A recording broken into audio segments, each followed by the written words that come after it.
Welcome to the debate. Imagine for a second owing like 3 times more money than your entire country produces in a whole year. Right. It's like being trapped under a massive credit card bill, but on a national scale. Exactly. A huge credit card trap where you decide the best way to avoid bankruptcy is to, just print more money to cover the difference. Today, we're looking at a global financial landscape that it's fundamentally detached from traditional math. We have the 3 largest economies on the planet sitting on these mountains of debt that completely dwarf their actual economic output. Yeah, and the scale of this borrowing it's really difficult to even visualize. You look at China, where total debt sits at over 300% of their gross domestic product. Which is wild. And then Japan is running at over 230%. Right. And the United States is hovering right around 120%. Which brings us to this massive divergence in how we understand the future of money itself. I argue that these extreme debt levels, they all point toward one inevitable conclusion: a unified global fiat currency meltdown. A total meltdown, you think? Yes, governments have basically backed themselves into a mathematical corner. Their only escape at this point is to intentionally run 1970-style inflation, effectively, burning down the value of their own paper money just to survive. Well, and I take a very different view on this.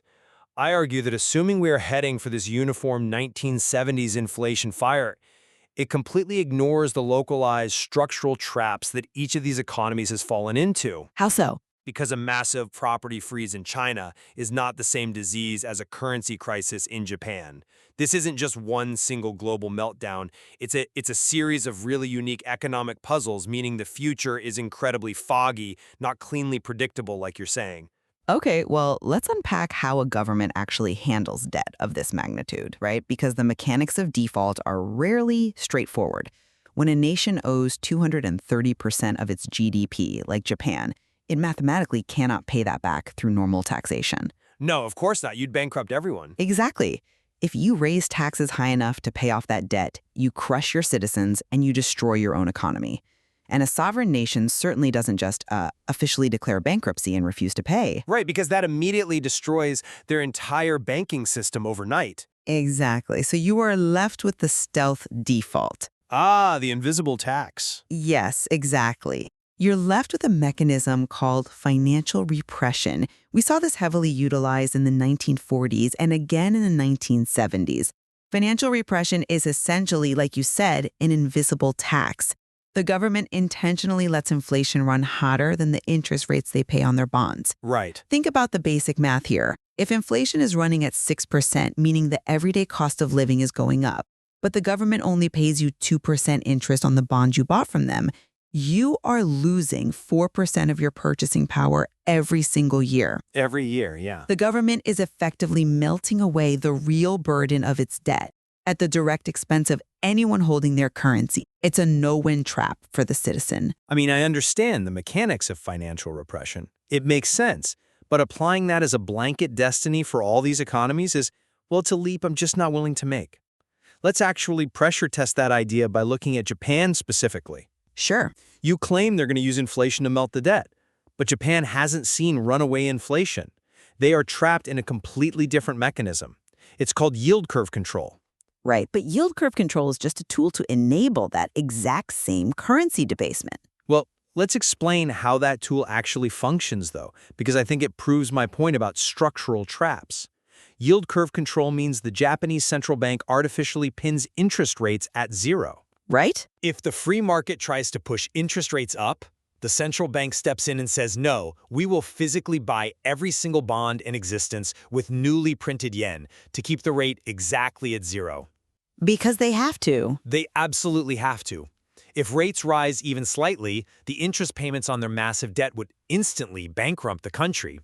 But what happens when you print infinite yen to defend that 0% line? The currency collapses. Investors see better interest rates in the US or Europe, and they dump their yen. Right. The yen plunges in value against other currencies. So Japan isn't experiencing a classic 1970s domestic inflation spiral where, wages and prices chase each other upward. No, they're not. They are experiencing a currency exchange crisis. Their trap is totally unique to their specific demographic and monetary choices. I see your point, I do.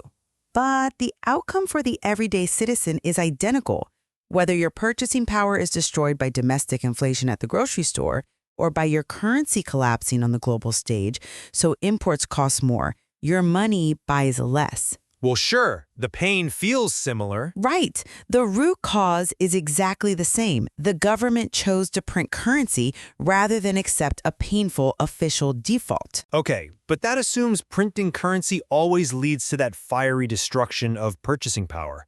Let's look at China for a second. Okay, let's look at China.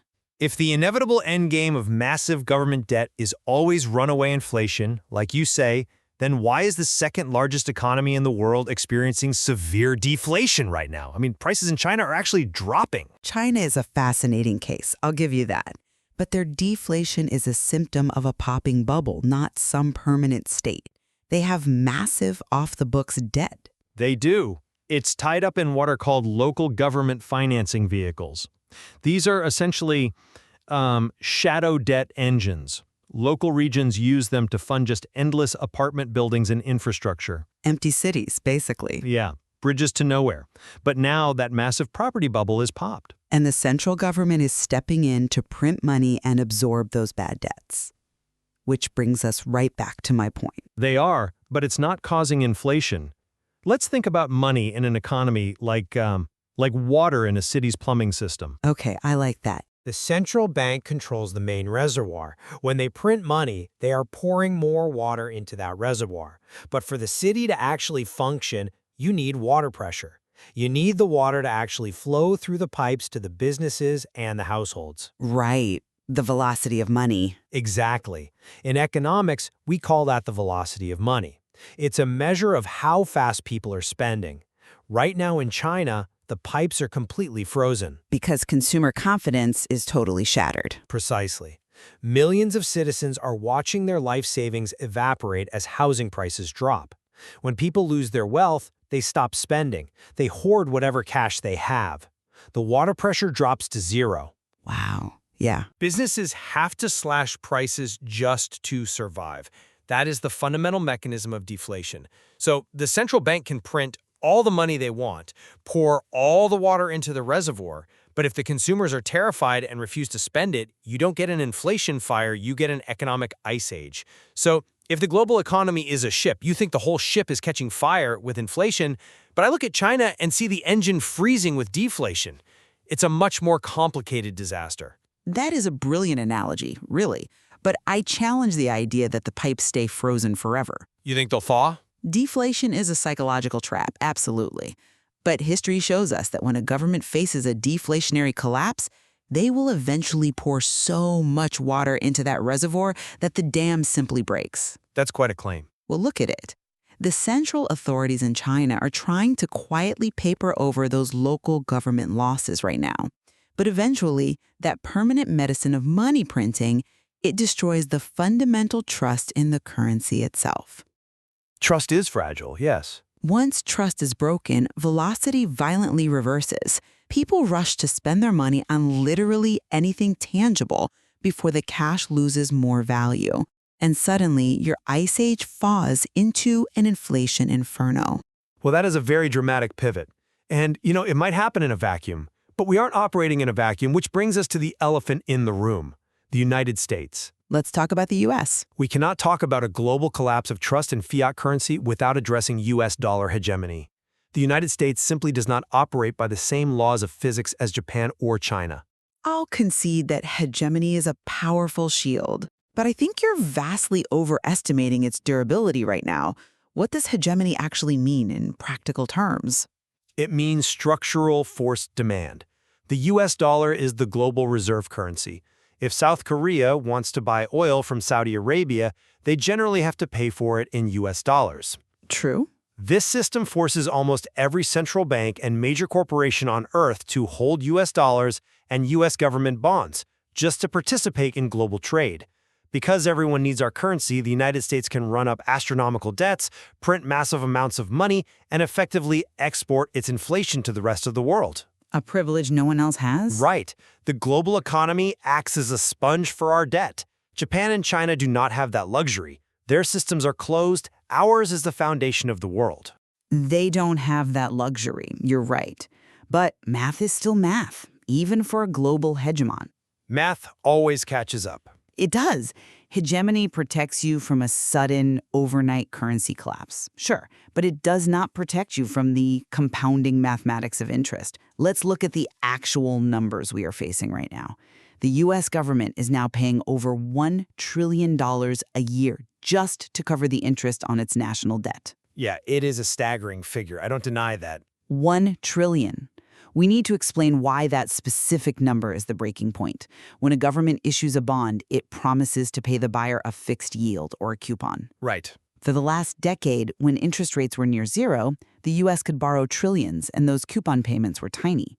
But to fight recent inflation, the central bank had to aggressively raise interest rates. They had to, yeah. Now, all that old, cheap debt is expiring, and it's being refinanced at much higher rates.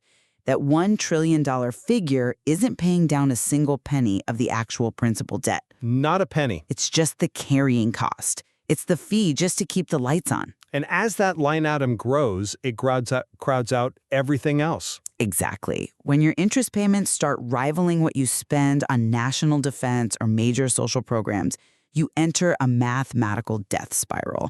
Think of it like being on a treadmill that speeds up every few seconds. That sounds exhausting. To pay that $1 trillion in interest, the government doesn't have enough tax revenue. So what do?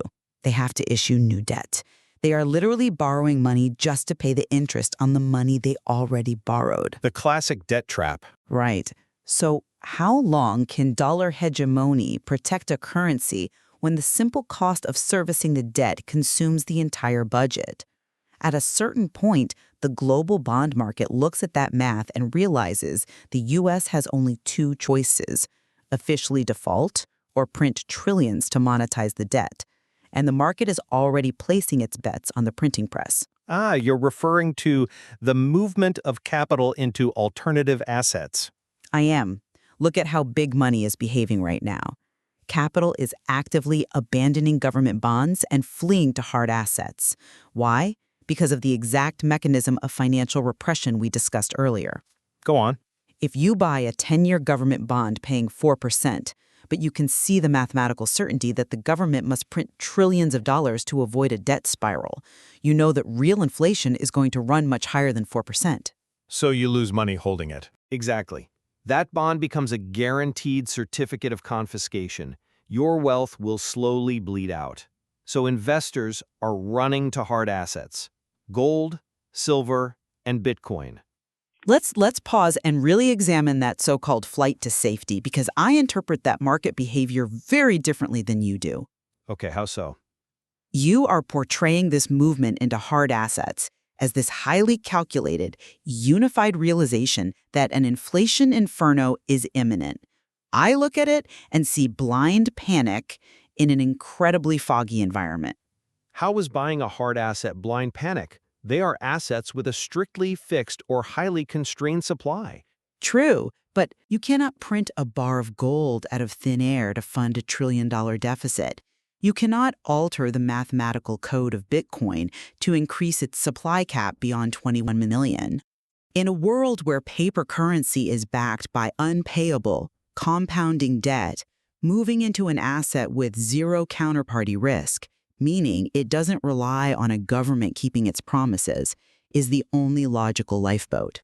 Well, it's logical if you assume the only risk on the horizon is an inflation inferno. But a lifeboat is only useful if you know what kind of disaster you are actually fleeing. What do you mean? If investors were truly certain that a 1970-style inflation was coming, they would have a very specific, coordinated strategy. Instead, what are we actually seeing? We are seeing capital grab a basket of everything. Some gold, some silver, some crypto. They're diversifying. Right, but when capital diversifies blindly across entirely different classes of alternative assets, it doesn't scream, "I know exactly how this plays out." It screams, "I have absolutely no idea what is going to break first, so I am throwing darts in the dark." I completely challenge that framing. Buying a basket of hard assets isn't throwing darts in the dark. It is recognizing that the fiat currency system itself is the common denominator in all of these crises. But Whether China's local governments completely collapse, or Japan's yen plunges into the abyss, or the U.S. buckles under a compounding trillion-dollar interest bill, the ultimate loser in every single scenario is the paper currency. The flight to hard assets is simply a rejection of the paper. But merely rejecting government paper doesn't magically solve the structural realities of the global economy. It protects the individual, though. Let's follow your logic. Let's say you buy Bitcoin to protect yourself from the U.S. debt spiral. Does your Bitcoin fix the clogged supply chains and terrified consumers causing deflation in China? Well, no. Does hoarding silver reverse Japan's demographic collapse and aging workforce, which is the actual root cause of why their economy stopped growing in the first place? Of course not. No! These economies are deeply, structurally broken in fundamentally different ways. The specific catalysts may be different, yes, I'll admit that. And because the catalysts are different, the outcomes will be different. The idea that we are all simply sliding into one unified 1970s-style fiat meltdown is far too clean of a narrative for a world this messy. You think it's too neat? Way too neat. If the U.S. budget breaks under the weight of interest payments, while China's property market remains frozen in an ice age, the resulting collision isn't going to look like the 1970s. It is going to be a completely new kind of economic puzzle. It will look like something we have never seen before. That is why the future is foggy. You know, the friction between our two views is fascinating. And I think it's time we synthesize these arguments to ensure the core concepts are crystal clear for our listeners. Let's break down exactly what we've each argued today, as simply as possible. I think that's a great idea. Just lay it out plainly. I can start. The core of my argument is focused on the math. When a country owes massively more money than it produces, it gets trapped. If they raise interest rates, their budget breaks. If they lower them, prices skyrocket. History shows that governments in this trap will always choose to quietly print more money. Which causes inflation. Exactly. It makes our cash worth less over time. Because investors see this mathematical trap, they are moving their money into hard things that the government can't print, like gold and Bitcoin, to protect their wealth from melting away. And my perspective focuses on the unique structure of each country. While I absolutely agree the mountains of debt are dangerous, the problems are reacting differently in different places. China is dealing with a frozen real estate market and prices that are actually dropping. Japan is dealing with a currency that is losing value globally. And the U.S.? And the U.S. has the unique superpower of the dollar, but is struggling to pay its massive interest bills. Because these problems are so wildly different, we aren't just facing a simple worldwide inflation fire. We are facing a highly complex puzzle where the old rules simply don't apply anymore. I think the most crucial point of agreement between us today lies in the failure of the traditional machinery. Absolutely. We both look at the data, the 300% debt in China, the 230% in Japan, the 120% in the U.S., and we agree that the normal tools of central banking have stopped working. Raising or lowering interest rates used to be a simple way to steer the economy. Today, touching those dials causes immediate severe harm to the system. Yet they are completely boxed in by their own past borrowing. The lever that fixes one crisis instantly triggers another. Which leaves us staring into that foggy future you mentioned. We don't know the exact timeline, and we clearly disagree on the exact shape the crisis will take. But we agree that the ground is fundamentally shifting. And you cannot navigate a foggy future if you don't even understand the mechanics of what is causing the fog in the first place. Exactly. Whether we face a repeat of the 1970s inflation fire or a brand new kind of economic ice age, understanding how these national debt traps actually function is the very first step to surviving them. You have to see the mechanics of the problem clearly before you can hope to protect yourself. The system is shaking, the math is compounding, and the old assumptions are dead. The only question left is how you choose to position yourself while the rules of money are rewritten.